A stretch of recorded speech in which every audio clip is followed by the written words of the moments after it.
Bueno, iniciamos la entrevista con Marcelo Larín. Él está en Suecia. Marcelo, muchas gracias por el espacio. Gracias por acceder. No, muchas gracias a vos. Fíjate que me llamó mucho la atención la petición y el formato en cómo querés llevar la entrevista. Yo creo que es la primera vez que yo me topo con una entrevista de este índole, fíjate, donde alguien se interesa por la influencia que tiene la diáspora, porque por lo general las entrevistas siempre se dan en las personas que viven dentro del país, pero no así en los que intentamos hacer un cambio desde afuera. Claro. Entonces, sí, te cuento, lo que yo estoy haciendo un postdoctorado allá en Brasil y mi estudio, bueno, lo que yo estoy haciendo dentro de mi investigación es viendo cómo la diáspora, cuál es el rol de la diáspora en los movimientos sociales transnacionales y cuál es el rol que la diáspora ha tenido en el movimiento social Nuevas Ideas. Cómo ha tenido, entonces, lo que yo estoy viendo es el movimiento social en sí, más que el partido político. Entonces, quise acercarme a ti porque sé que de alguna u otra forma tú has movido gente dentro del movimiento. Ha sido, bueno, de una u otra forma, cierta influencia, ¿no? Entonces, esa fue la motivación mía para acercarme a ti, dado que tú has entrevistado en alguna ocasión a Nayib, y eso ha movido mucha gente para, no sé, dar a conocer al candidato, por ejemplo. Y has estado ahí presente. Entonces, yo sé que a ti te sigue la diáspora, entonces yo pensé, bueno, tal vez Marcelo Larín quisiera acceder a esta entrevista, entonces te agradezco mucho el espacio. No, no, claro que sí, yo siempre estoy dispuesto. Mira que quedábamos y no podíamos por malos entendidos de horario, pero bueno, aquí estamos y como vos describiste muy bien, he intentado poner mi grano de arena en este gran movimiento que yo creo que nadie se lo esperaba, fíjate, pero sin que me hayas preguntado, te voy a dar ya la respuesta a la primera pregunta. Pero me voy a adelantar a las preguntas antes que me las haga. Pero A fíjate ver, que es muy importante cómo nace influir en el país desde afuera y sobre todo cuando es un país que no es migratoriamente tradicional para los salvadoreños, como lo es Suecia. Lo tradicional es irte a Estados Unidos, tal vez Canadá, pero no es tradicional viajar a Europa, al norte. Entonces, cuando yo empiezo exacto. esta labor de la nueva revolución, como yo le denominé, fíjate que fue, yo tengo dos canales, uno en donde me dedico a la conspiración y la divulgación de vida extraterrestre. Después Ajá. tenía como una espinita en cuanto a por qué no se decían las cosas como se tenían que decir, sino que a veces se maquillaban. Entonces, en aquel canal aprendí a tener ojo de buen cubero y a detectar las mentiras y otras que son mentiras verdaderas y otras verdades que se hacen pasar como si fuesen mentiras. Entonces, un día decidí abrir el canal y yo estaba en el balcón y de repente empecé a ver muchos hechos históricos y decía, todas las revoluciones se basan en armas, todas, ¿verdad? En que yo tengo un mejor ejército, una mejor guerrilla y todas las revoluciones son así. Hasta que ese día en el balcón de mi casa dije, bueno, El Salvador tendría que hacer una nueva revolución y esta vez tendría que ser con argumentos, con nuevas maneras de pensar, con nuevas ideas, con nuevos políticos. Y en ese momento fue como una especie de Ajá. iluminación y dije, le voy a poner al Ok. canal Nueva Revolución del Salvador. Entonces fue ahí donde comencé a Ok. hacer narrativas de las noticias de una forma muy distinta, que yo nunca me imaginé que iba a tener el éxito que tiene ahora. Ajá. Bueno, y sí ha sido muy exitoso. Oye, ¿tú cuántos años tienes? Disculpa la 31. pregunta. Ah, 31. 31. Sí, sí. Ujú. ¿Y cuánto tiempo tienes viviendo fuera del país, del Mira, Salvador? fuera del país quizás voy a tener ya unos 12 años. 12 años que salí del Salvador. Y Ok. sí, pero de vivir en Europa tengo 6 años. ¿En qué otros países has vivido antes? Bueno, he vivido en México, estuve también viviendo en España, viví un tiempo en Holanda y después que me afinqué aquí en Suecia. Así que en estos países, Okay. pero viví una buena parte en México.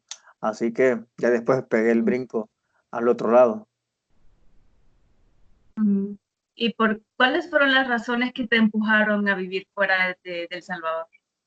Mira, fíjate que es una buena pregunta. La mayoría de personas y de salvadoreños siempre quiere irse del país por falta de dinero, de recursos, porque querés convertirte en el hombre que has soñado ser y no se puede por las Sí. circunstancias económicas.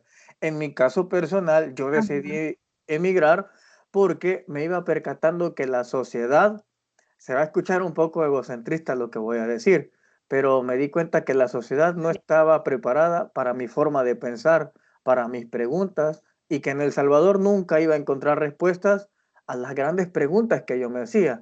Entonces, cuando yo decido irme de El Okay. Salvador, básicamente es buscando la verdad, buscando a Dios, buscando temas mucho profundos como filosóficos, teosóficos, de religión, de vida extraterrestre, antiguas civilizaciones que no teníamos desafortunadamente en el país. Entonces, yo por eso decido un día irme de indocumentado a México. Como todos, me crucé el río Suchiate, me desmonté a la bestia, estuve colaborando en unas casas de inmigrantes, ahí en Chiapas, en Arriaga, luego en Ixtepec, que es Oaxaca, luego en Ciudad de México, que es Lechería, que ahí está una en el Estado de México, luego en Monterrey. Siempre anduve en esta búsqueda y también ayudando todo lo que es la inmigración ilegal y a todos los refugiados que llegaban. Entonces, básicamente, cuando Okay. yo me voy, desde la primera vez, es que es eso lo fundamental, porque pensé que El Salvador no estaba preparado para las preguntas y las interrogantes y todo lo que yo quería saber. Por lo general, incluso nosotros, incluso todavía, cuestionas la religión y hay gente que se asusta, te llama demonio y eran preguntas que yo ya me tenía desde los 10 años y cada vez que yo intentaba sacar un tema así, la gente se asustaba, me decía que yo quizás era el diablo o el demonio y a veces no tenía muchas amistades porque siempre cuestioné todo ese tipo de cosas. Entonces, cuando ya llegó, termino el bachillerato, porque eso era, yo quería cumplir ya el hecho de sacar bachillerato, le decías a tu papá, bueno, les he cumplido su inversión, saqué el bachillerato, soy libre y me fui a la búsqueda del cero y de Dios. Entonces, ya de ahí vivo ya un tiempo, me desarrollo como persona y como ser, y luego pasan otras cosas que hace que uno emigre al otro lado, que viene siendo casi por la misma situación.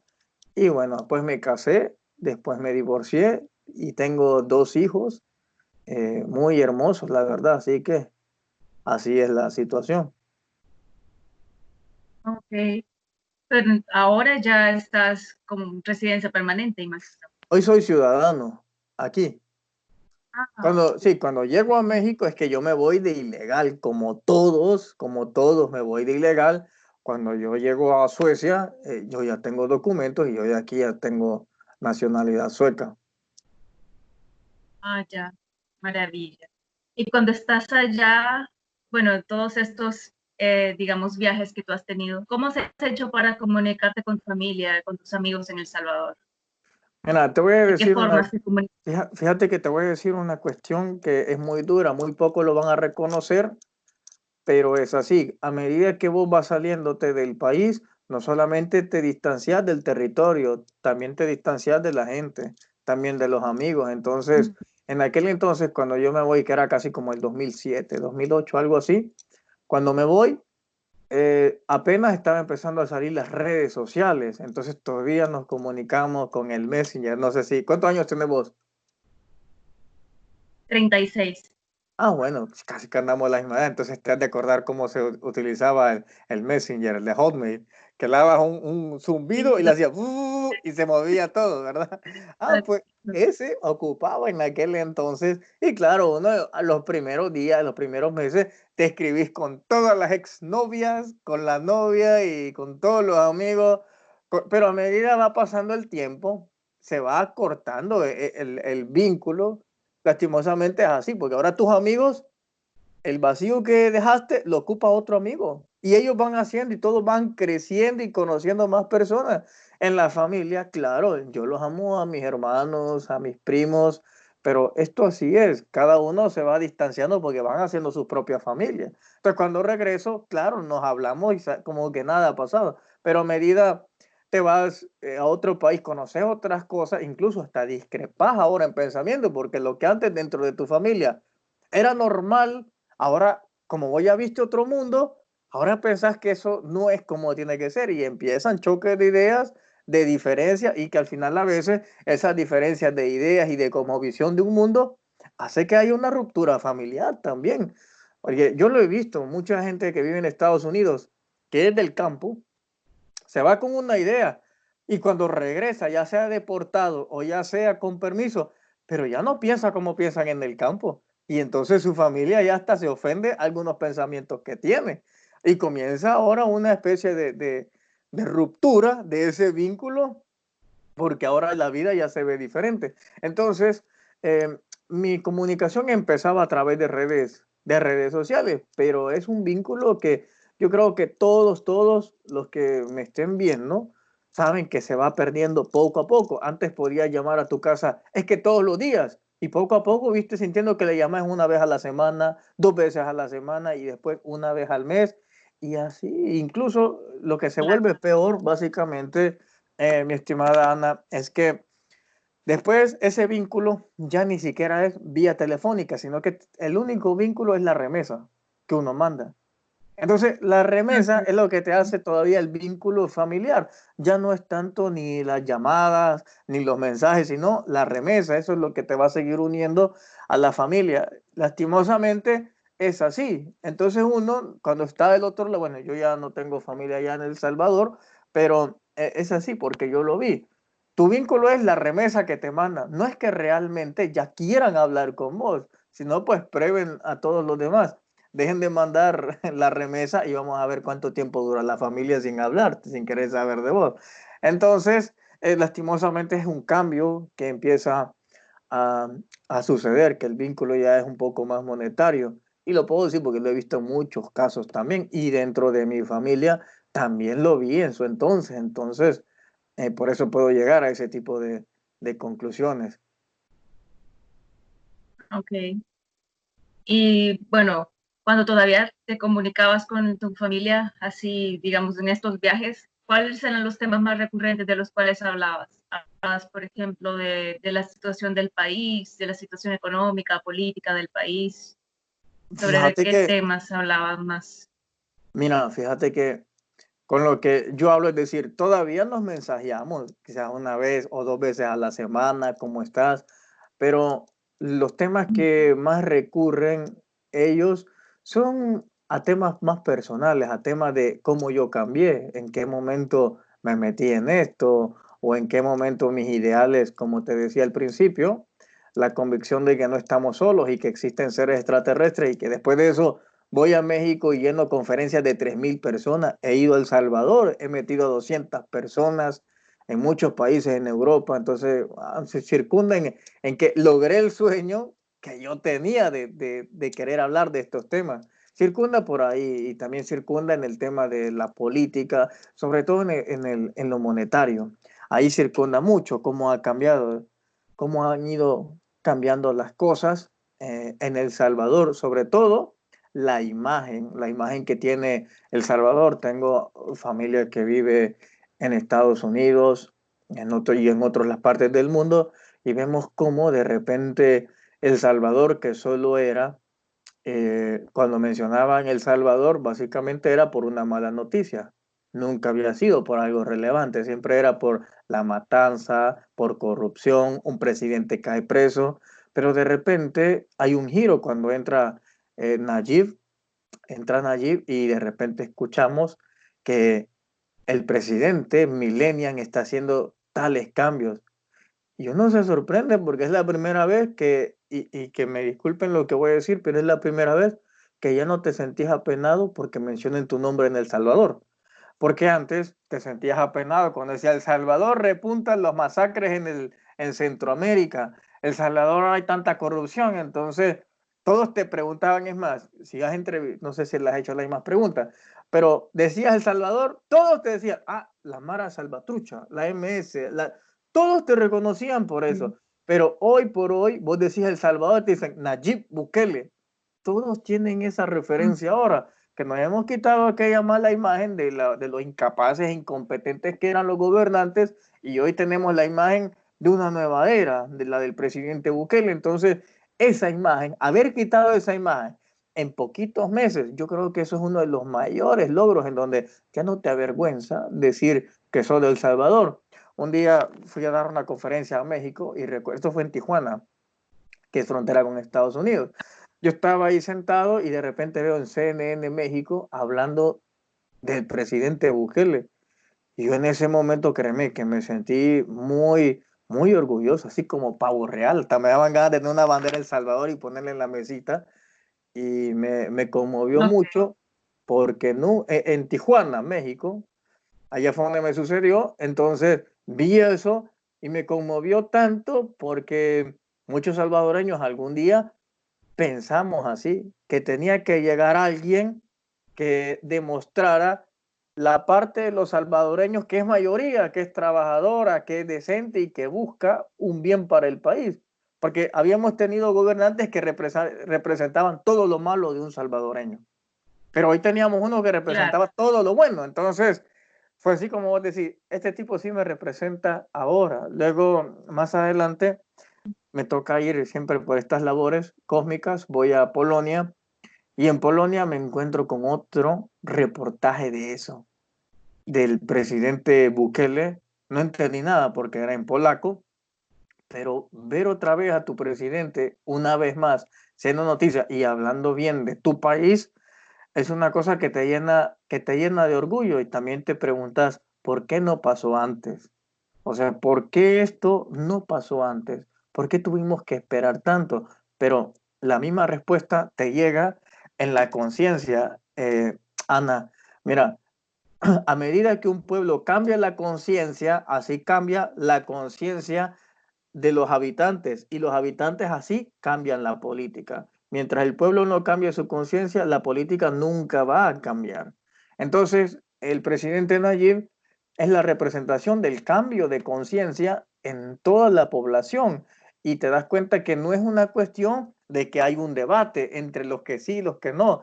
Nayib ganó en los 14 departamentos. Si no, es que si no fue así, en la mayoría de todos los departamentos, el presidente arrasó. Entonces te das cuenta que no es una cuestión de que en Morazán es un bastión del FMLN y que San Salvador le pertenece a Arena. Te diste cuenta que todos tenemos una misma conciencia en ese momento en donde Bukele arrasa y gana en todos los departamentos, que no era así en las anteriores. En las anteriores competía Arena, el FMLN, en Santa Ana ganaba uno, en Aguachapán el otro, había una división.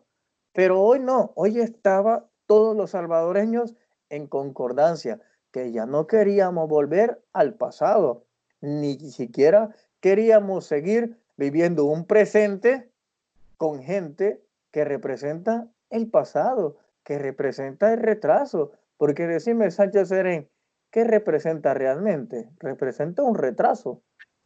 Saca representaba un retraso. Funes un retraso. Y en sí el Sánchez era lo que más representaba era un retraso, pero mental, en donde Ujú. teníamos ejemplos, por ejemplo, que iba a inaugurar ¿cómo se llama? Un programa de agua de un chorro amarrado con una bolsa plástica y un palo. De hecho, yo enseñé esas cosas. Qué terrible ver eso y todavía que no les dé vergüenza y subirlo a redes sociales y venderlo como si es una gran acción. ¿Te imaginas eso? ¿Cuándo es una ofensa? Hoy estaba escuchando un video de Nidia Díaz en donde yo me fijo que o sea, me percato perfectamente de lo mal que estábamos los salvadoreños por elegir unos gobernantes tan estúpidos. Escucho a ella que dice que el salvadoreño pobre puede comer perfectamente una Coca-Cola y un churrito. No sé si vos viste ese video. Pero, oye, yo lo veo y se me eriza la piel y todavía se denominan. Y ella dice, yo no soy partidaria de eso, porque yo no hago eso. Pero la gente pobre puede comer un churrito y una Coca-Cola y ese es su almuerzo. Bien puede estar así. Y yo, o sea, no sé realmente en qué momento los salvadoreños nos perdimos, pero lo importante es que nos volvimos a encontrar. Sí, claro. Eh, ¿Cuál es tu perspectiva sobre la situación económica actual del país, de El Salvador? ¿Cómo la ves? ¿Actual desde el coronavirus o antes del coronavirus o después del coronavirus? Antes y, sí, digamos, obviando que estamos en pandemia. Mira, fíjate que obviando que estamos en Ajá, pandemia, sí, sí. aunque no se puede obviar, pero Claro, claro. vamos a partirla, vamos a hacer un antes y un después, ¿va? Por, por- Antes del coronavirus, la verdad, yo veía una economía que estaba empezando a fluir, pero estaba empezando a fluir por una sola razón, que el presidente primero se da el lugar de presidente, porque el que teníamos anteriormente, ese parecía una momia que estaba ahí resguardada. Parecía, no sé, un espantapájaro que solo sacaban a veces para un spot y lo volvían a guardar.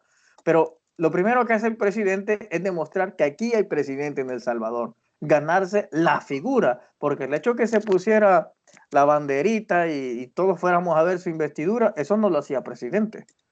Eso no lo hacía, no hacía que tenga esa figura. Poco podríamos decir que Sánchez Serén era presidente de El Salvador. No, puede que en el cargo se titule presidente, pero él nunca tuvo esa imagen, ese respeto de la investidura, como si la tiene el presidente Bukele. Y puede que a muchos les desagrada, pero también Funes tuvo ese respeto del presidente. El tipo se dio ese cargo, vendió esa imagen de ser un presidente malo, pero había una figura. Y cuando llega Serén, es que parece que no había presidente. Teníamos gente de tercer grado ¿cómo se llama? De importancia en el gobierno, dando órdenes de presidente y el que menos aparecía era el presidente. Cuando llegan allí, lo primero que él hace es generar la confianza a todos los salvadoreños que hay un presidente. ¿Y cómo lo hace? Combatiendo directamente a las dos delincuencias que hay, al de las maras y al de los políticos. Y a partir de ahí, cuando él ya deja su huella que hay un presidente, empiezan a disminuir los homicidios. Y cuando hay paz y hay tranquilidad en una sociedad, cualquier inversionista se siente atraído a ese país. Entonces comenzaban las inversiones a hacerse, comenzaba ya a disminuir todas las extorsiones y se respiraba esa calma. Yo estuve en El Salvador hace como unos 3 meses y sinceramente los primeros días yo salí a la calle, pero yo me sentí muy asustado. ¿Por qué? Porque la última vez que yo anduve en la calle era durante el gobierno del FMLN, de Sánchez Serén, que habían 15 muertos, 12 muertos diarios. Entonces todavía andaba con esa psicosis de que me podían hacer algo a mí en esta última vez. Pero a medida iban pasando los días, yo me iba sintiendo mucho más seguro. Cada vez me sentí más seguro. Luego quise contrastar y cuando yo veía las cifras de que a veces habían meses, o habían días, mejor dicho, que habían 0 homicidios. O sea, un día Ajá. que nadie se mate, eso es una ganancia, no solamente era lo que yo percibía, era la realidad. Entonces, eso hace que también los empresarios tengan esa confianza de poner sus negocios o de expandirlos. No están asustados que aquí me van a venir a cobrar la renta. Si bien es cierto, el problema no se ha acabado y si se ha pausado es por la misma situación en la que estamos. Pero antes del presidente Bukele, sí empezaba a desarrollarse un poco más. Eso es como uno. Y número dos, el hecho que ahora les estén dando el bono a las personas que son aptas para recibirlo, sí esto es un ahorro porque no viene de ningún préstamo de los diputados, lo que los diputados aprobaron, aún ese dinero no se ha conseguido, no se ha podido conseguir.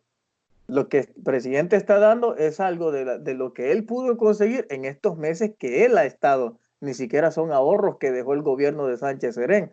Entonces, si pudo en unos 6 meses o que 8 meses que tiene el presidente ahorrar todo ese dinero, tenerlo y dárselo a las personas en 8 meses, ¿Te imaginas todo lo que puede llegar a ser cuando ya la economía esté normal?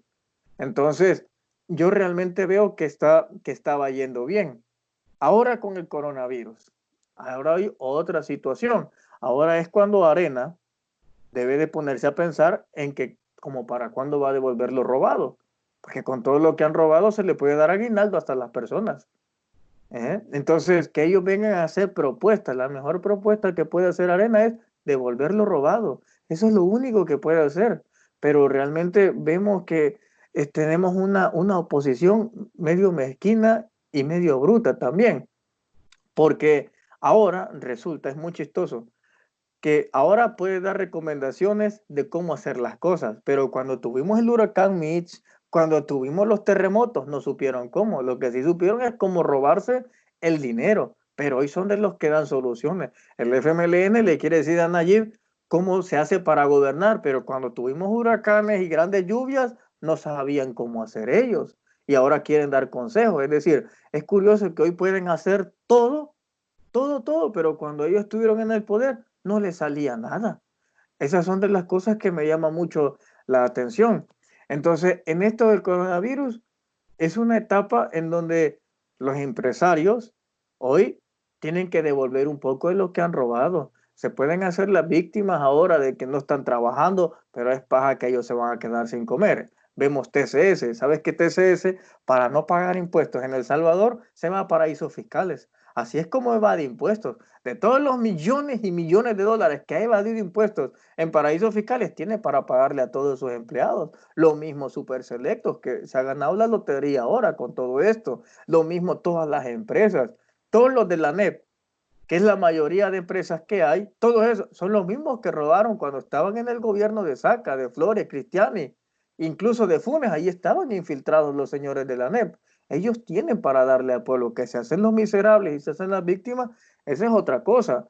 Ahora, la economía, yo estoy seguro que se va a recuperar mucho más rápido que todas las demás, ¿sabes? Porque hoy Italia, por ejemplo, que de la misma manera, hace como un mes anduve en Italia y fue a hacer unas diligencias ahí y a Francia y a España. Y cuando voy ahí, se desata el caos en Milán. Pero hasta ese momento, Italia, más o menos hay una buena vida. No es muy buena, pero hay una buena vida. Pero ellos quisieron llevar al límite todo porque pensaron que simplemente era una gripecita. Porque pensaron que los chinos estaban exagerando en los números. Pero ¿qué sucede? Cae Milán, cae Madrid, España, cae París.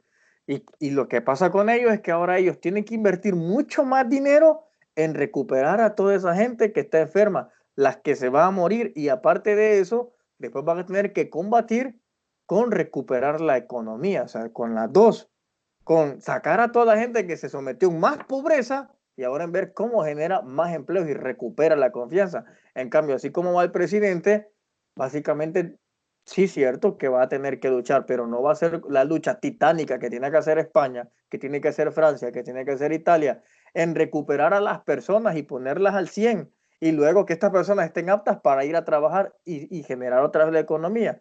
El presidente es un menos número de los que va a tener que subsanar, de a los que se les va a ayudar y todo va a estar intacto y vamos a salir un país que va a salir adelante mucho más rápido que los demás por las buenas medidas que él tomó y a tiempo. Ok, Así que, estas medidas, las que él está tomando hoy, son las que van a asegurar una buena economía en el futuro. Porque ¿de qué ujú, sirve que tengas las empresas abiertas, pero todos tus empleados estén en cama y agonizando? No sirve de nada tenerlas así. Entonces es mejor tener tu gente saludable, un trabajo listo y entonces sí hay la armonía, porque si hay gente saludable puede ir a trabajar, pero gente toda enferma como está en Milán y está en Italia, que de nada sirvió que abrían las empresas porque todos sus empleados están enfermos, es que le salió peor. Entonces, yo ujú. creo que lo que está haciendo el presidente, aparte de que es una medida muy acertada, aparte de eso, es algo que va a asegurar mucho una buena economía en el futuro. Ok, perfecto. Oye, mientras tú estabas en El Salvador, ¿tú te involucraste en algún momento en un movimiento social? Yo soy un movimiento social. Pero cuando estabas en El Salvador ya lo habías comenzado. No, fíjate que todavía no, pero sucede que yo siempre tuve la perspectiva de que tenía que haber un equilibrio. Te voy a contar un poco que cuando yo estuve en El Salvador, mi familia apoyaba siempre al FMLN, como yo la apoyé también en su entonces. Luego hay una ruptura que está en Arena y luego se divide Gana. Yo en ese momento estaba en México y por razones personales me regreso a El Salvador y por mismas cosas del destino, me topo con los, cuando se estaba empezando a fundar Gana. Y me dicen a mí si quiero ayudar. Yo le digo, vaya, está bien. Y anduve en las calles buscando firmas para que fuera fundado Gana, pero lo hice por una sola razón. Aunque yo tenía un pensamiento de izquierda y el FMLN, siempre pensé que Arena era lo peor que le podía pasar a la gente. Y dije, bueno, si la gente no confía en estas personas que eran el FMLN, tal vez si considera una derecha que sea más moderada, menos cancerosa como lo es Arena, a lo mejor hay un mejor equilibrio. Entonces ayudé a fundar Gana eh, en dos municipios, ayudé. De hecho, ahí tengo fotos también de eso, para que surgiera Gana como la oposición de Arena. Y de esa Ok, manera la gente tuviera más pluralismo, porque yo realmente siempre pensé que la gente no estaba representada ni ideológicamente, ni con valores, ni con moralidades con los partidos políticos tradicionales, porque hay gente que puede ser de izquierda, pudo ser de izquierda y no se identificaba con el FMLN, tal vez se ujú, identificaba con el CD, la misma gente de derecha que no se identificaba con Arena, porque ok, todos tenemos distintas identificaciones. Entonces, en ese momento yo creí que debería de haber existido otro partido, entonces ayudaba a que se fundara Gana. Después de eso, participaba en algunas manifestaciones también, pero yo iba solo, siempre fui solo, yo sabía que iba a haber una protesta, yo iba solo. De hecho, cuando estuvieron en las elecciones, yo recuerdo, yo me fui a meter ahí donde Carlos Calleja hizo su cosa, ¿cómo se llama? Expuso su programa de gobierno. Yo fui solo, transmití, casi se arma un despelote ahí. Y bueno, pero fui solo. Cuando fui a lo del fiscal general, representación. fui yo solo. Entonces, por lo general, voy yo solo. Fui a donde los diputados a meterme, fui solo. Siempre me ha gustado primero, dar el ejemplo. Y dar el ejemplo solo, porque el mensaje que yo les quiero dar es que no necesitamos ser millones para iniciar un cambio. El cambio inicia por uno. Había un dicho en una ocasión, me recuerdo que estaba en México, y cuando yo le cuento a una persona, me pregunta, ¿por qué te fuiste del país? Y yo le conté lo que te acabo de decir. Y me dijo, pero es que una gaviota no hace verano. Y yo le dije, pero una gaviota anuncia que viene un cambio. Entonces era lo mismo que pasaba ahí en El Salvador. Yo hacía las cosas solo cuando fui al fiscal porque no necesito muchas personas que vayan para decirles que las cosas están cambiando. Y el mensaje podía llegar a 60,000, 80,000 personas que se iban a animar a ir. Luego recuerdo que Walter Araujo y yo hicimos también una manifestación antes de que él hiciera una y reunimos muchas personas que fueron a la Asamblea Legislativa. Creo que fue un jueves, no me recuerdo qué fecha fue, pero creo que fue enero y hicimos, y fue muchísimas personas también ahí. Entonces, siempre me ha gustado esa parte, hacer las cosas en solitario, pero para darle el mensaje a la gente de que el hecho que los salvadoreños tenemos un mal pensamiento, fíjate, decimos, bueno, si nadie lo ha hecho, entonces ¿por qué lo voy a hacer yo? Yo no, porque si aquel no lo hace, yo tampoco. Pero mi filosofía es, si nadie lo ha hecho, entonces yo voy a ser el primero el que lo haga. Y después la gente va a tener una referencia y va a querer replicar el ejemplo.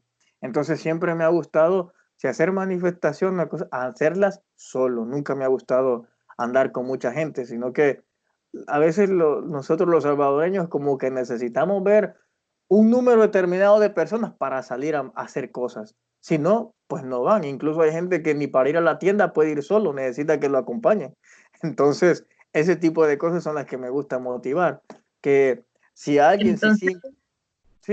tú siempre apoyaste el movimiento solo. Tú nunca perteneciste a ninguna estructura, por ejemplo, Nuevas Ideas Europa o Suecia o algo así. No, fíjate, incluso ahora aquí hay gente de nuevas ideas, pero yo Sí, sí. nunca pertenecía a ninguno de ellos. De hecho, hace poco, en medio del canal, La Nueva Revolución, mis suscriptores y yo, habían unos drones que se estaban recopilando dinero y nosotros donamos $3,000. Recuerdo que Nuevas Ideas me dijo, bueno, te vamos a ayudar, pero yo les dije, miren, yo esto lo voy a hacer en el nombre del canal, no en el nombre de Nuevas Ideas ni nada. Se los digo para que después no hayan malos entendidos, ni siquiera es a nombre de Marcelo Larín, sino que mis suscriptores y yo vamos a donar $3,000. Entonces, siempre dejo claro en eso. Si bien es cierto, yo me he afiliado al partido, soy miembro del partido, pero no estoy en ningún movimiento ahora, ni en Suecia ni en España. Pero si yo puedo apoyarlo de que me diga, mira, vení tal día, vamos a vender pupusas, es que yo ahí estoy consumiendo para el evento que ellos digan para qué es. Si es en España, yo voy a España y yo estoy apoyándolos, pero yo en sí no pertenezco a esa estructura. Yo soy autónomo por una razón. Ser autónomo y ser independiente, Ana, te permite incluso llamarles la atención a cualquiera que esté cometiendo un error sin el temor de que es tu amigo, es tu cherada, hay que quedarte callado, no tenés que decir, vamos a tener problemas. No, como yo soy autónomo y siempre lo he hecho, puedo hacer eso con plena libertad de todo, incluso ahora mismo en el gobierno, yo como en la modalidad de youtuber, en el caso de La Nueva Revolución, yo puedo hacer un llamado de algo que me desagrade, es que yo lo digo porque yo no tengo ningún vínculo con nadie del gobierno, ni con funcionarios, ni recibo salario, porque mi trabajo independiente es aquí en Suecia, en una empresa de publicidad, entonces no dependo de nada, así que yo pudiera perfectamente decir algo que no me parece, pero hasta hoy por hoy, yo no he encontrado nada malo de ello. Lo que yo veo es mucha desinformación de parte de algunos medios de comunicación y es ahí donde entra mi rol, informar bien y demostrar que están mintiendo muchos medios de comunicación. Y si vos te fijas, lo puedes ver bien. Ese nivel donde antes existía esa dictadura mediática, donde TCS, EDH, la prensa gráfica, ellos dominaban. Ellos decían qué mentira iba a ser verdad, eran ellos los que decidían todo eso. Hasta que llegamos, en este caso voy a hablar por mí, la nueva revolución y comenzamos a demostrar que ellos mentían, que decían mentiras, eran engaños, la gente deja de comprar periódicos. La gente ya no ve los mismos programas que antes veía. Yo recuerdo que antes, no sé todavía si vos lo ves, pero antes en mi casa ver Noticias 4 Visión a las 9 era algo fijo, que tenía que verlo y toda la familia antes de dormir teníamos que ver todas las matanzas, descabezados, todo lo que pasaba, teníamos que verlo. Era una tradición verla, pero ahora se va agotando porque hoy los youtubers sacamos mucho más rápido las noticias, incluso vos las podés comparar, las visualizaciones, voy a darte el ejemplo de Walter Araujo. Walter Araujo, que podemos catalogarlo como un programa como el Diálogo de 21, todas las entrevistas, su programa puede ir catalogado ahí. Él tiene muchísimas más vistas que cualquiera de esos programas en mismo en vivo. O podemos comparar mi otro colega José Youtuber, también en su programa tiene más rating que Viva la Mañana, que Hola El Salvador y que todos esos juntos los tiene José. Y en el caso mío, si me querés catalogar en los análisis políticos y de las noticias, hoy por hoy he llegado a 102 millones de visualizaciones, cosa que ni un canal de televisión unidas no llegan a eso. Hace poco YouTube me mandó un correo y me dijo que yo soy el canal más visto de todos los salvadoreños, adentro y afuera. Entonces, son cosas que te das cuenta que la gente es lo que lo hace, pero eso es parte del despertar de conciencia de las personas, en donde como ya no estás programado, hoy vos elegís qué es lo que querés ver. Ya, si te Ujú. querés engañar, es cosa tuya, pero la Sí. gente ahora tiene opciones de dónde emanan las fuentes. Hace unos Ujú. días veíamos el periódico El Faro, por ejemplo, sacaba un reportaje que fue a Torola y que decía que allá no había ni un solo puente, que no existía ni un puente, y tomó fotos. Pero en las redes sociales, como a los 20 minutos, gente de ahí decía, qué raro que El Faro vino a tomar, pero aquí vemos tractores y había más de 100 personas trabajando en el puente. pero ellos tomaron foto atrás del puente, lo tomaron para allá y el puente estaba atrás de ellos. Si hubiese sido el tiempo que no existían las redes sociales, la gente se lo cree, pero hoy Ujú, ya no se lo cree ujú, porque nos quitamos esa dictadura comunicativa que teníamos. ujú. Hablando de fuentes informativas, ¿tú cómo te diste cuenta de la existencia de nuevas ideas? Mira, yo me di cuenta de la misma manera. Mejor dicho, me empiezo a dar cuenta porque hubo un evento de nuevas ideas en Europa. Entonces, cuando comienza eso, bueno, antes que todo, yo venía siguiendo cómo el presidente Nayib iba dándole giros distintos a la política. Entonces, y justo en ese momento, bueno, yo ya había abrido con anterioridad, ya tenía el canal, pero yo veía cosas de Nayib y yo decía, este tipo se parece mucho al reflejo de mis pensamientos, decía. Entonces le empezaba a dar seguimiento y de una manera u otra, yo le ayudé mucho a que a él lo conocieran. De hecho, estuvimos él y yo en Milán. Y si me está Okay. viendo el presidente, se ha de recordar que en Milán le dieron una carta. Él la lee y dice, Nayib, yo te estimo mucho y te admiro. Y yo te conocí a través de Marcelo Larín. Eso se lo dijeron en una carta ahí en Milán. Y mucha gente le dijo, yo te conocí por Larín. Entonces, en aquel momento, yo le ayudé a catapultarlo, a que la gente mucha lo conociera. Y también los otros youtubers, por supuesto. Pero empecé a ver en él el reflejo de mis pensamientos y el de muchas personas, que la gente la teníamos que ver como seres humanos y no como mano de obra, que la gente debería de verse como ciudadanos y no como votos para las elecciones. Y era lo que el presidente hacía, justo lo que yo pensaba. Entonces, a medida, yo me voy dando cuenta, desde ese momento yo me doy cuenta que el mismo Nayib, él era nueva idea. Él es el que era la representación de nuevas ideas sin que él lo supiera y sin que existiera un partido político y que él perteneciera al FMLN. Era él el símbolo de nuevas ideas, pero él no lo sabía.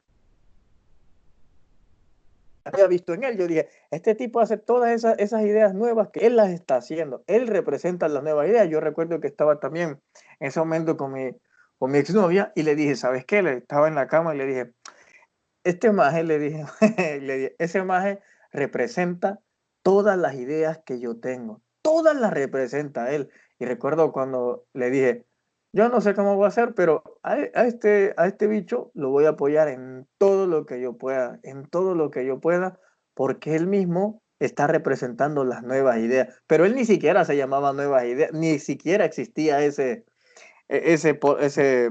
esa palabra y tampoco existía. Él todavía estaba en el FMLN cuando empezó eso.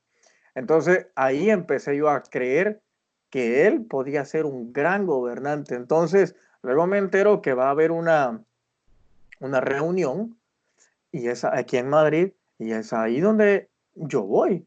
Mi sorpresa es muy Te dabas grande. cuenta de redes sociales. ¿Cómo? Tú te dabas cuenta de todo esto por redes sociales. Claro, yo me daba cuenta a través de redes sociales que iba todo este movimiento de que iba a venir aquí a España. Entonces, cuando estoy ahí, es cuando me doy cuenta de que era muy grande y era la primera vez que yo veía que un político motivaba a salvadoreños de Alemania, de Bélgica, de Australia, que también llegaron, de Francia, de aquí mismo, de Suecia, de muchos lados a ir a ver a un político. Eso solo pasaba cuando hay artistas grandes y llegan a un país, te motiva a ir, pero por un político nunca. Entonces, yo sinceramente dije, esa cosa no creo que se llene. Pero igual, yo la comencé a publicitar muchísimo, le empecé a dar en el canal que fueran, y yo iba a estar ahí. Cuando yo llego, es que a mí me sorprende porque era en la sede de la prensa, algo así se llama, pero está por el cine Callao, ahí en Madrid. No me recuerdo cómo se llama el lugar, pero le En la gran... daba 3 vueltas de cola, de fila de personas para entrar a ese lugar, que llega un momento que yo veo y digo, quizás yo me equivoqué del lugar y empiezo a ver a vos porque ni yo creía que esa gente era por Bukele. Pero cuando la gente me empieza a decir, Larín, Larín, y yo me veo todo asustado y digo, chinga, aquí es, venite. Yo me asombré. Pero me asombra más todavía cuando yo entro y me dicen, allá está Nayib y lo quieres ver. Y yo en el momento, sinceramente, me quedé en shock por un momento. Me pasaron muchas ideas por la cabeza. Y bueno, yo voy y mi sorpresa era que el presidente me conocía a mí, que él en un video que yo le hice a él, me encontró. Él ahí sale contando cómo fue que me encontró. Pero me asombró mucho que él me conociera y me dijo, yo veo todos tus videos, también vi a Joseph, a Gaby, ya me dijeron a veces cómo veían hasta 5 veces mis programas y todo, y fue ahí donde dijo, ok, no me voy a dejar enamorar por lo que este diga que me ve, quiero ver yo con mis propios ojos si yo no me he equivocado. Luego que él da todo el discurso que él da, había una fila de 500 personas queriéndose tomar fotos.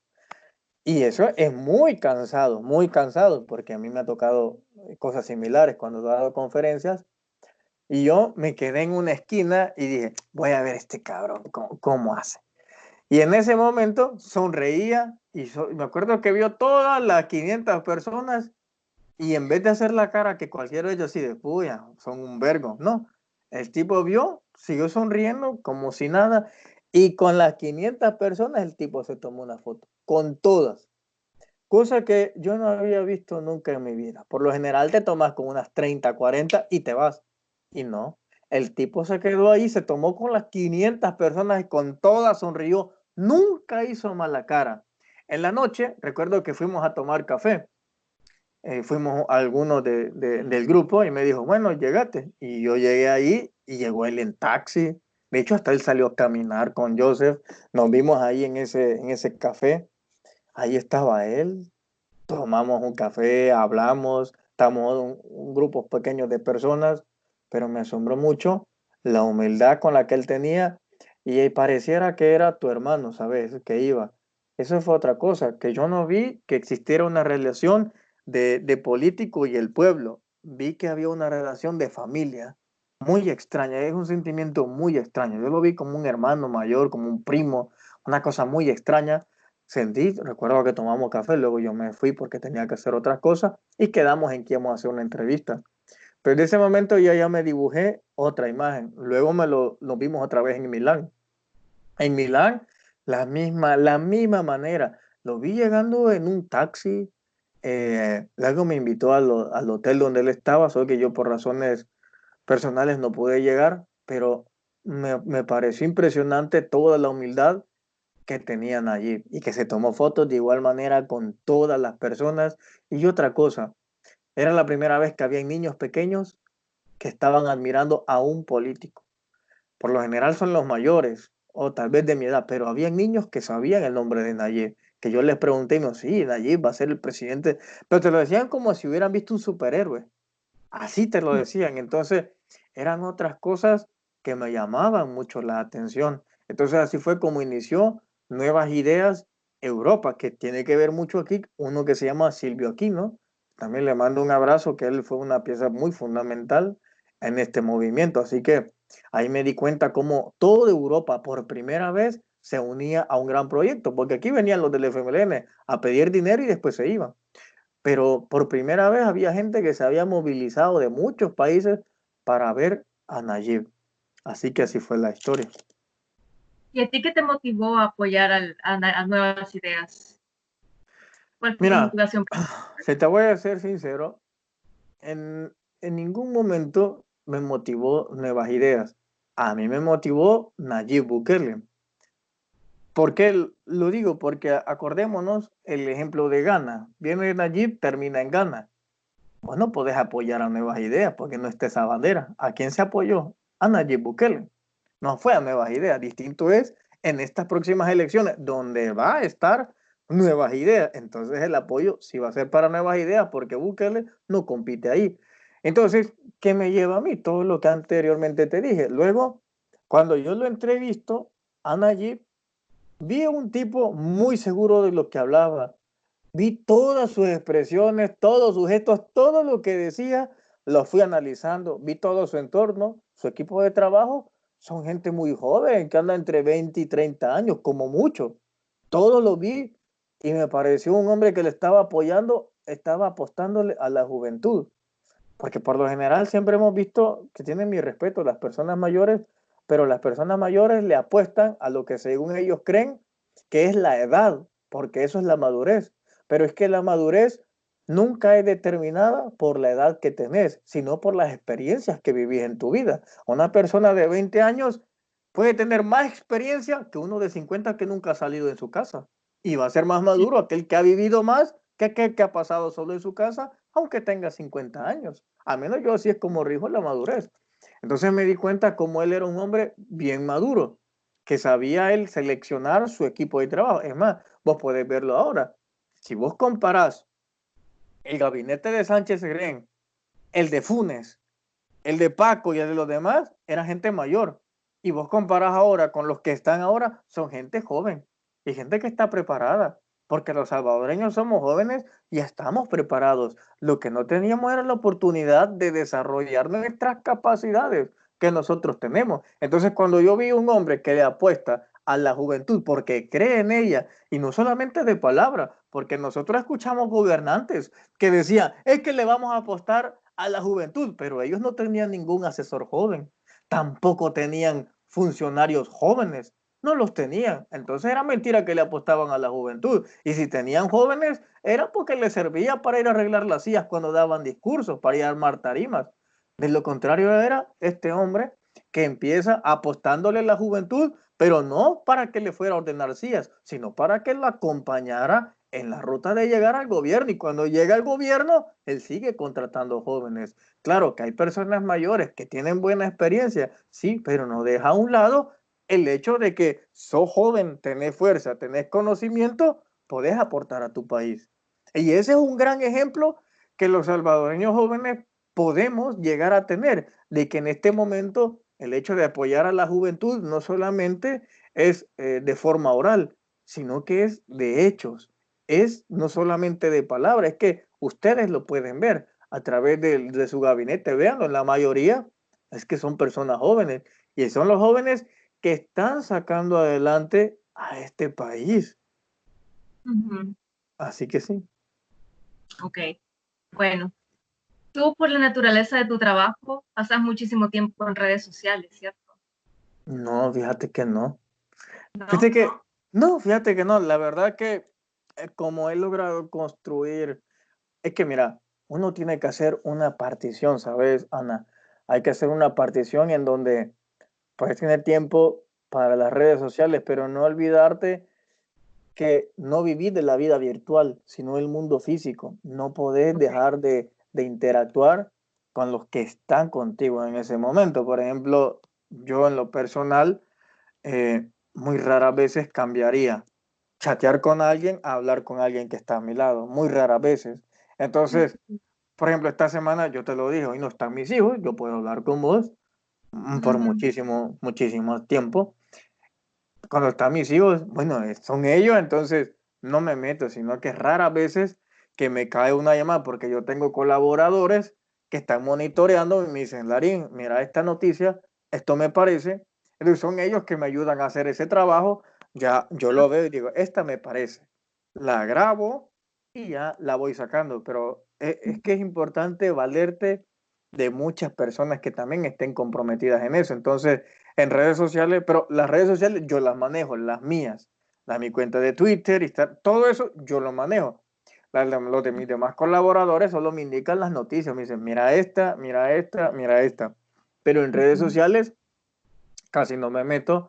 Es muy, muy raro que las utilice, al menos cuando antes de dormir las veo o cuando en la madrugada me despierto a ir a tomar agua, también las veo.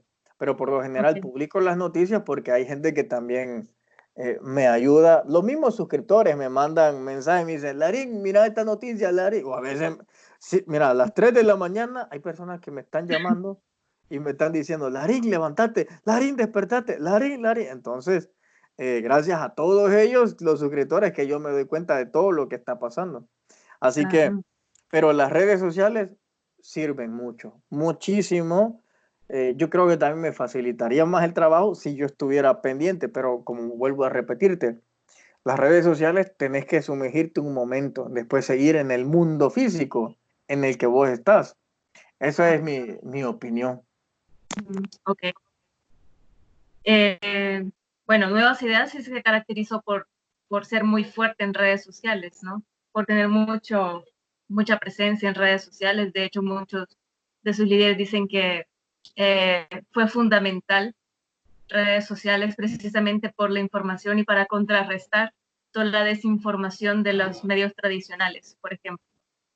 Tú apoyaste mucho en toda esta, por ejemplo, tú mismo dijiste eh, que ayudabas a informar a la población para ayudar a contrarrestar toda la desinformación que tenían los medios tradicionales, por ejemplo, y todo esto.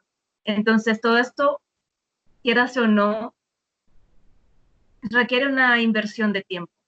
¿Tú cuánto tiempo dirías que le dedicaste a Nuevas Ideas? Por, así digamos, poniendo una cantidad de horas por día. Mira, Digamos, le antes dediqué, ¿tú tuviste sinceramente, cuenta de Nuevas Ideas durante mira, la campaña presidencial, por ejemplo? en la campaña, fíjate que Mm. sinceramente le dedicaba alrededor de 19 horas. 19 horas que estuve pendiente. Lo que sucedió es que aquí en Suecia, cuando vos sos papá, te dan días. Entonces, digamos que aquí se llama papá Liedig. Suponete que, voy a dar un ejemplo, que vos y yo tengamos un hijo aquí en Suecia. Entonces, a vos te pagan un año gratis por ser mamá. Okay. A mí me dan 6 meses, pero vos los podés sacar cuando vos querás. Entonces yo tenía un remanente de mis 2 hijos, que yo no los había sacado. Entonces lo que hice es que eso me llevaba mucho tiempo, porque yo dije, este es un tema crucial que no te puedes despegar. Entonces lo que yo hice es, dejé de trabajar, porque así funciona aquí, dejas de trabajar, ahora te pagan por ser papá. Entonces Okay. saqué el dinero que era de papás y con ese me mantuve. Durante toda la campaña me mantuve con ese dinero que me dieron de ser papá. Así que después de eso me pude dedicar 19 horas, dormía 6 horas, si se podía, ¿no? Porque cuando dormía, como por la misma forma de horarios, tenía que despertarme a veces de gente que me decía, mira esto, está pasando esto, a Bukele le dicen esto, lo acusan de esto, te levantas a informar. Entonces realmente le dediqué casi 19 horas, casi los 8 meses, fue 19 horas que le dedicaba al movimiento, eh, al presidente, a la divulgación, al contraperiodismo, porque ahora el periodismo en El Salvador es decir fake news. Entonces teníamos que combatir contra eso. Me volvía un contraperiodismo. Entonces me dediqué casi 19 horas. Recuerdo que ya me salían hasta ojeras. Ya había perdido hasta incluso la noción de la hora, ¿sabes? Me despertaba, no sabía si eran las 2 o las 3 de la tarde. No sé, fue una etapa para mí muy dura, la verdad. Pero me siento muy satisfecho de todo eso, de todo eso. Así que, pues, mucho tiempo lo que le dediqué, frustración, emociones encontradas cuando de repente te dicen, bueno, el CD cancelado. ¿Y ahora para dónde agarras?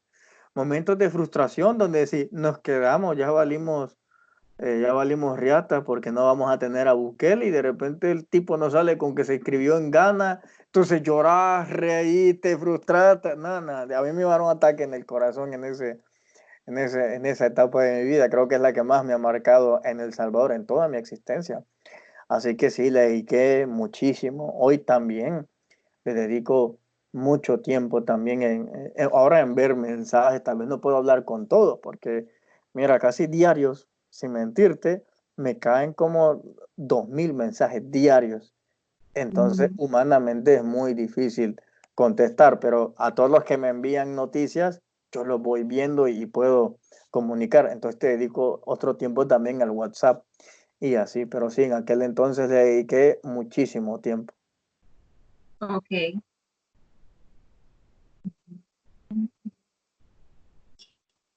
¿Tú Así. cómo ves, desde tu perspectiva, cómo ves la diferencia entre el movimiento y el partido político? ¿Cómo lo ves desde tu punto de vista? Mira, el partido político se va a ver es algo más institucional. El movimiento Nuevas Ideas es algo más libre, porque como partido tenés tus restricciones, pero como movimiento no tenés nada. Como partido político no te vas a poder ir a manifestar, ¿verdad? Porque eso te va a generar o un rédito político o te va a contrarrestar. Ir una manifestación en el nombre de nuevas ideas y quiebran vidrios, manchan paredes. No podés tener esa libertad como partido, pero como movimiento de nuevas ideas lo puedes hacer porque no representas al partido.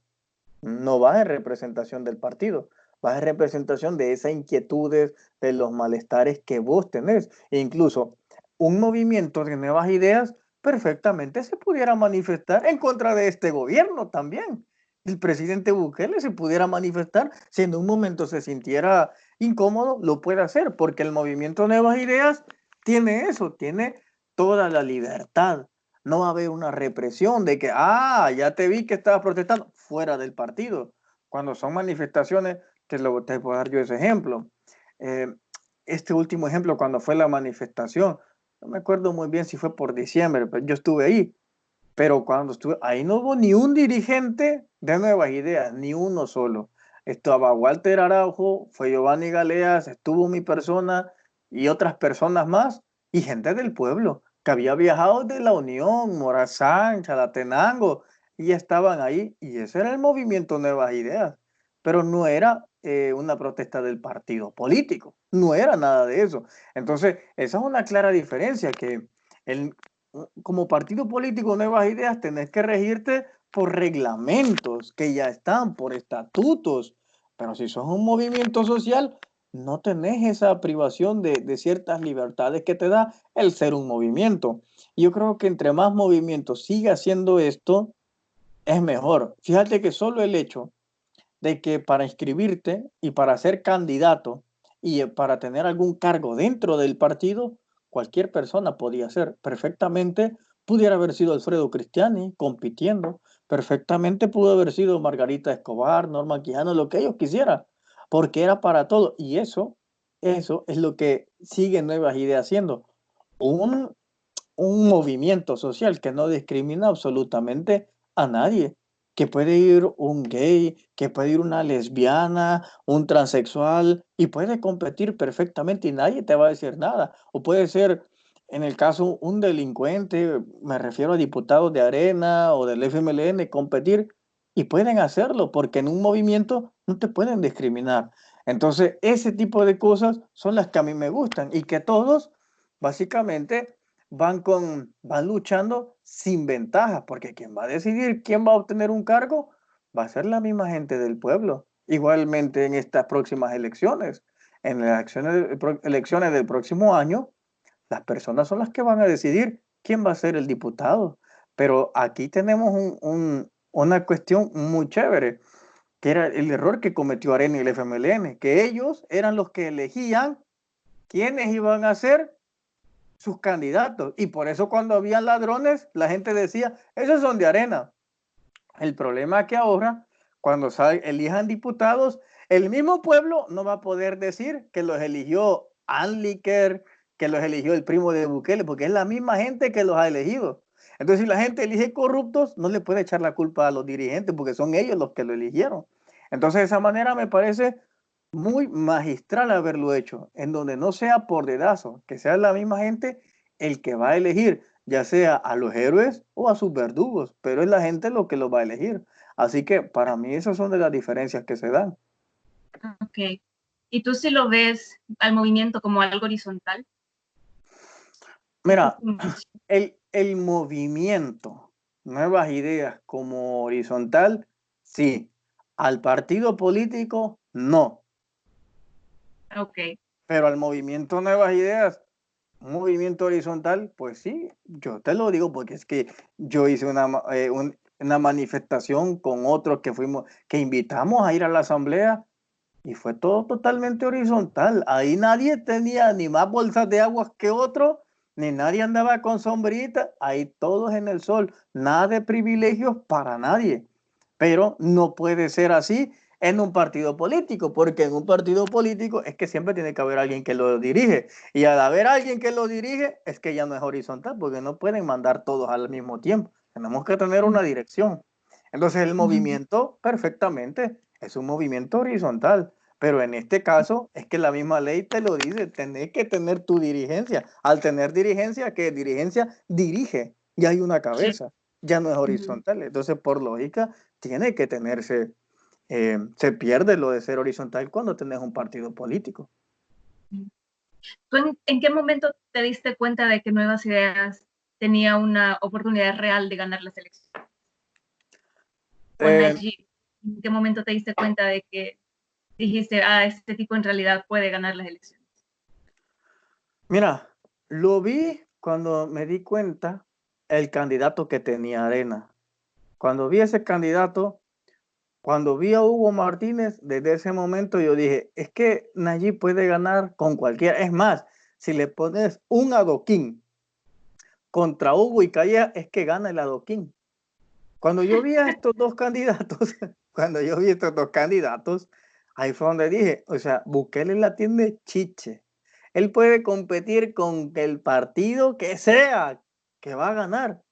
Me acuerdo que eso se lo dije en una reunión que tenía laboral en México y hablábamos de esto. Y había unos señores del partido PAN y unos de Morena que asistieron a una conferencia mía. Entonces hablamos de este momento y le dije, Nayib ganaría con cualquiera. Es que aunque los dos se le fueran en vaca, el tipo gana, porque los dos son unos perdedores. Aparte de eso, uno es la versión, ¿cómo se llama?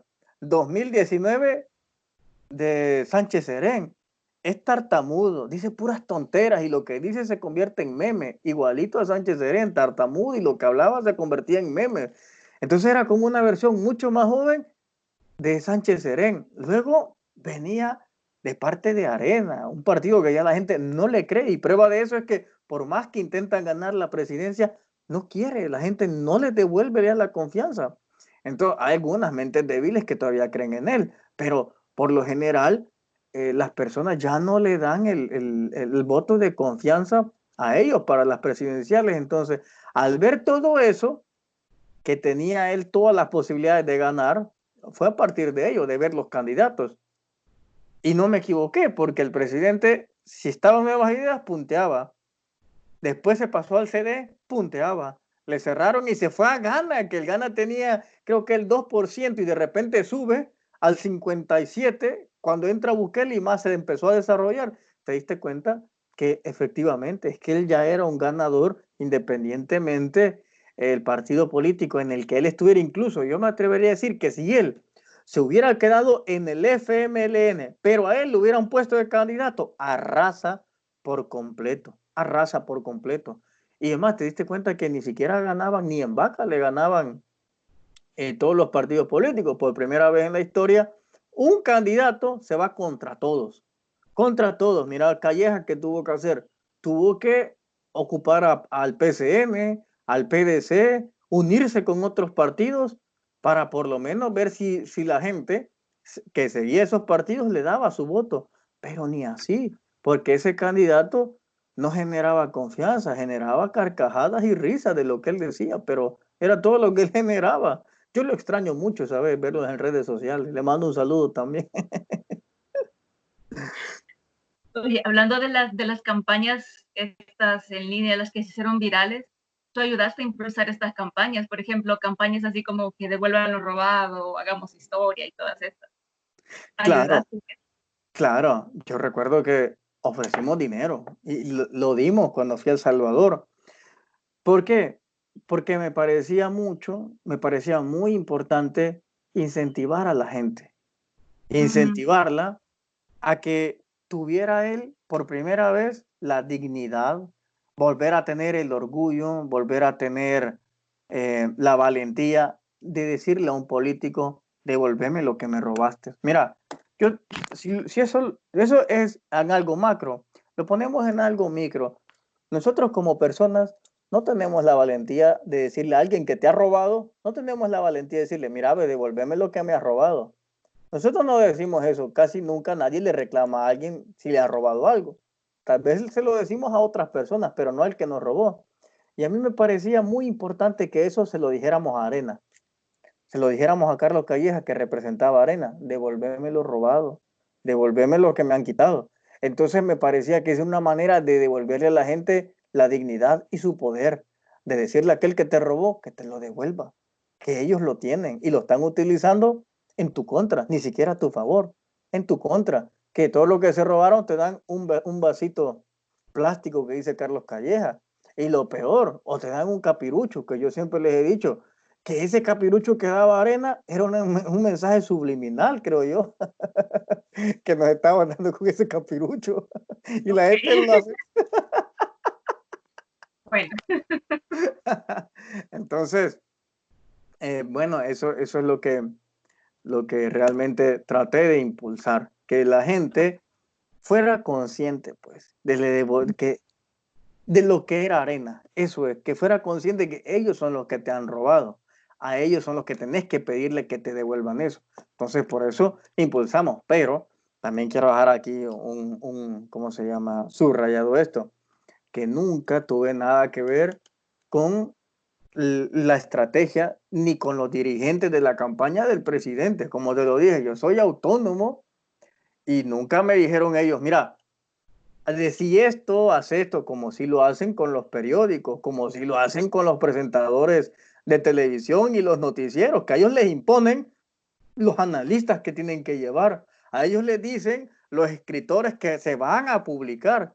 En el caso mío, no es así. Ni yo creo que en la mayoría de los youtubers de El Salvador que se dedican a esto, no creo que reciban órdenes de nadie, de que te digan, mira, tenés que decir esto, porque si no te vamos a quitar. No, sino que todo, creo yo, lo que lo hicimos era porque no queríamos ver otra vez a Arena a El Salvador ser secuestrado por el partido Arena de nuevo. es todo nacional. Por nacionalismo, exacto. Ahí lo dijiste muy bien. Okay. ¿Tú cómo ves? Esto ya es para terminar, las últimas preguntitas. ¿Tú cómo ves el movimiento de aquí a un futuro? Por ejemplo, de aquí a 5 años. ¿Cuál es tu perspectiva? Mira, te voy a ser muy sincero. Yo, si lo califico hasta hoy para atrás, yo creo que las elecciones presidenciales y de la Asamblea Legislativa van a estar bajo la bandera de nuevas ideas. Es más, yo me atrevería a decir que vamos a volver a tener al presidente Nayib Bukele otra vez gobernando. Así como miro yo la situación, lo vamos a tener otra vez gobernando. Siento que la gente, si sigue en este proceso de la transformación de su conciencia, el FMLN y Arena van a desaparecer y van a ocupar el puesto que ocupa el PCN y el PDC. Gana, Gana va a ocupar como una especie de un puesto de intermediario, de alguien moderado, en donde no se va a necesitar, pero si se quiere unir no hay ningún problema. Pero realmente esos dos partidos van a desaparecer porque la gente despertó y es que es así. Mira, una mente cuando despierta ya no quiere volver a dormir y la gente ha despertado su mente. La gente ha despertado a esta nueva realidad y ya no va a querer volver a adormecerse con un cántaro, con una escoba, con un capirucho, con unas láminas que le den. Ya no va a querer volver a adormecerse con esas cosas. Nos dimos cuenta, este hecho de que el gobierno te dé $300 en plena crisis y que ningún gobierno lo haya querido hacer anteriormente, te das cuenta lo mucho que nos robaron, lo mucho que nos saquearon. Aparte, este hecho de que el Nayib esté gobernando sin diputados y que ellos se entorpezcan en todo, también te das cuenta que detrás ellos recibían sobresueldos de Saca, de Funes, los maletines negros, y que ellos pensaron que llegando el presidente iba a hacer lo mismo, porque muchos periodistas le decían, ¿y Nayib cómo va a gobernar si no tiene diputados? Fíjate la palabra, ¿cómo va a gobernar si no tiene diputados? Es porque se sabía de que los diputados te ayudan a gobernar si les das billete. Entonces quizás los periodistas querían escuchar, bueno, le seguimos dando maletines negros y ya estuvo. Pero siempre fue así la pregunta que le hacían los periodistas. ¿Y cómo va a gobernar allí sin diputados? Fácil, gobierna con el pueblo. Así de fácil. Y mira, grandes campañas que se hacen a través de redes sociales. que las inician muchos youtubers o blogueros, pero muchos de los que las inician al final terminan haciendo un gran eco dentro de los diputados y ellos terminan haciendo por presión de las redes sociales. Ya hubieron 2 intentos de grandes manifestaciones ahí. La gente cada vez se le está botando menos la paciencia de que estos diputados no apoyen las cosas buenas del gobierno porque quieren dinero.